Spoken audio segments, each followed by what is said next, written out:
2027 අපිට යුද්ධයකට මුහුණ දෙන්න වෙනවා. ඒක මම එහෙම කියන්නේ ඔබ බය කරන්න නෙමෙයි. මේක වෙනවනේ. ඔක දැන් මම ඔක නොකිය හිටියත් වෙනවා. හරි. ඉතින් මම ඔක කලින් කියනකොට මෙහෙම දෙයක් වෙනවා කියලා. හරි. මේක නවත්තන්න තියෙන එකම විසඳුම සිංහල බෞද්ධ රාජ්‍ය නායකයෙකු පත් කිරීම විතරමයි. හැබැයි ඔබ කියයි එහෙම වෙද මහත්තයා ඔයා කියන ওই මූලාශ්‍රයෙන් එහෙම කොහොමද ගලපන්නේ? හරිම සරලයි. මේ වෙද්දිත් යම් කිසි රටක සිංහලයට විරුද්ධව සටන් කරන්න පුළුවන් හමුදාවක් හදනවා ඒ රජයේ මැදිහත් වීමෙන්. හරි?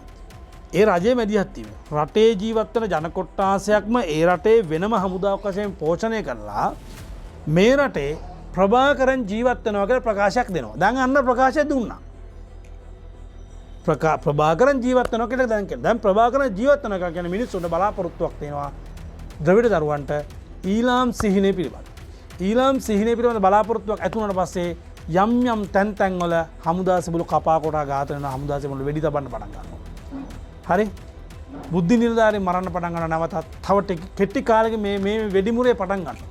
ඒ එක්කම ඒ මිදෙන්නට සිංහලයා වෙරදරුවට වැඩක් නැහැ. සිංහලයාට ඒ දේවල් කරගන්න ඩොලර්ස් නැහැ, රුපියල් නැහැ, තෙල් නැහැ, කන්න කෑම නැහැ, බොන්න බෙහෙත් නැහැ, යන්න විදියක් නැහැ, බුලට්ස් මොනවත් නැහැ. අවසානයේ දෙන්නේ සිංහලෝ තැන් වල මැරී වැටෙන්න. මේක වෙනවමයි. මේක වෙනවා. දැන් මේක වෙනවා කියලා මම කියන්නේ දැන් සමහර මිනිස්සු කියයි මේක සිංහල බෞද්ධ රටක් අවුරුදු 5000ක් එක් බුදුදහම පවතිනවා. ඔහොම වෙන්නේ නැහැ කියලා කියයි. අවුරුදු 5000ක් බුද්ධ ශාසනය පවතිනවා කියලා කොහේ හරි මූලාශ්‍රයක් තියෙනවා මට කරුණාකරලා පෙන්නන්න.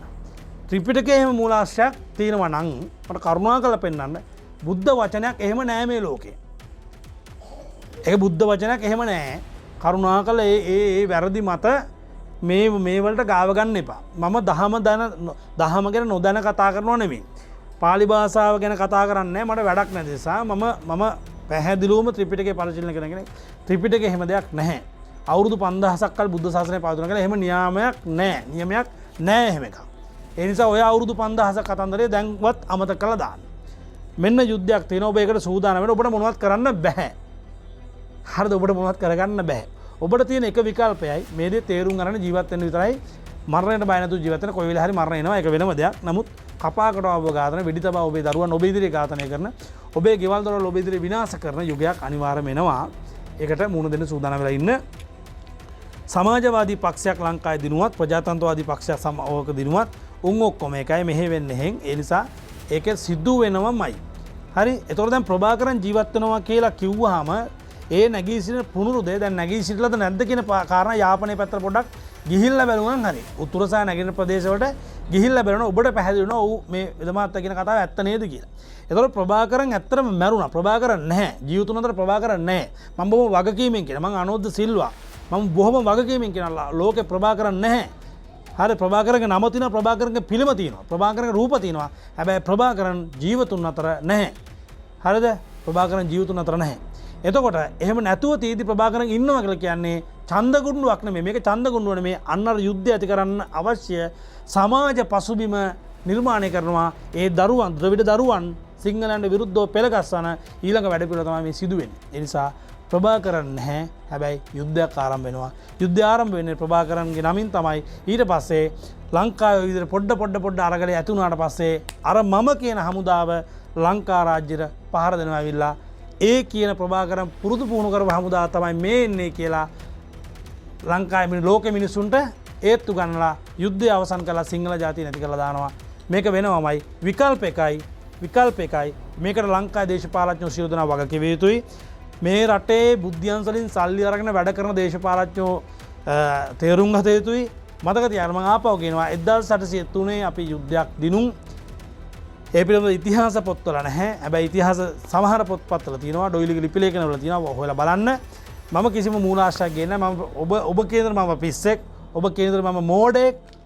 ඒ නිසා මම මෝඩෙක්නේ. හරි මම මෝඩෙක්. හැබැයි වෙනවද නැද්ද කියලා පොඩ්ඩක් බලාගෙන ඉන්නකෝ. එතකොට ඒ 1803න් පස්සේ ඇහැලේ පොළව පොළඹවනවා. ඇහැලේ පොළ කැප්පෙටි පොළව පොළඹවනවා සුදු ජාතිකයන් විසින් රජතුමා විනාශ කිරීම පිණිස. සිංහල ජාතිය ඔවුන්ගේ සුදු ජාතිකයන්ගේ පැත්තට ගැනීම පිණිස. හරි? ඒක එලෙසම වුණා.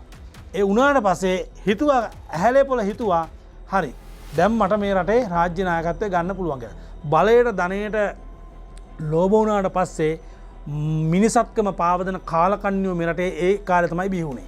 අරක්ක බෝතලට සිගරට් එකට වහල්කම් කරන මස් කෑල්ලට පාන් කෑල්ලට වහල්කම් කරන කාලකන්නි මේ රටේ බිහිවුණේ ඔන්න ඔතනින්. ඊට පස්සේ ඔබ හොයන්න ඇහැලේ පොළොට රජකම හම්බුණාද කියලා. තිරසාර වශයෙන් මේ රටේ රජකම පවත්වන්න උන්ට පුළුවන් වුණාද කියලා. ඒ වගේම රාමරාවණ ඉතිහාසයට පොඩක් ගිහිල්ලා බලවොත් විභීෂණ කුමාර රජකම දුන්නට විභීෂණ කුමාරයාට රජකම පවත්වාගෙන යන්න පුළුවන් වුණාද කියලා පොඩ්ඩක් හොයලා බලන්න. වෙන මොනවත් එපා හොයලා බලන්න. ඊට පස්සේ කැප්පෙටි පොළ නිලමේ ඊට පස්සේ රජවීමේ පරමාර්ථයෙන් ලංකාවේ ලොකු ප්‍රශ්න කිහිපයක් දාගෙන ඔහුටත් රජ වෙන්න පුළුවන් වුණාද කියලා බලන්න. ඒකම බලන්න යම් දවසක ඔය එක එකාගේ සල්ලි අරන සිංහල සංස්කෘතිය නැති කරන සිංහල ජාතිය නැති කරන ඔය මිනිස්සුන්ට අත්වෙන ඉරණම පොඩ්ඩක් තව අවුරුදු 3කින් 4කින් පොඩක් බලන්න කියන එක තමයි මට කියන්න වෙන්නේ ඔබට.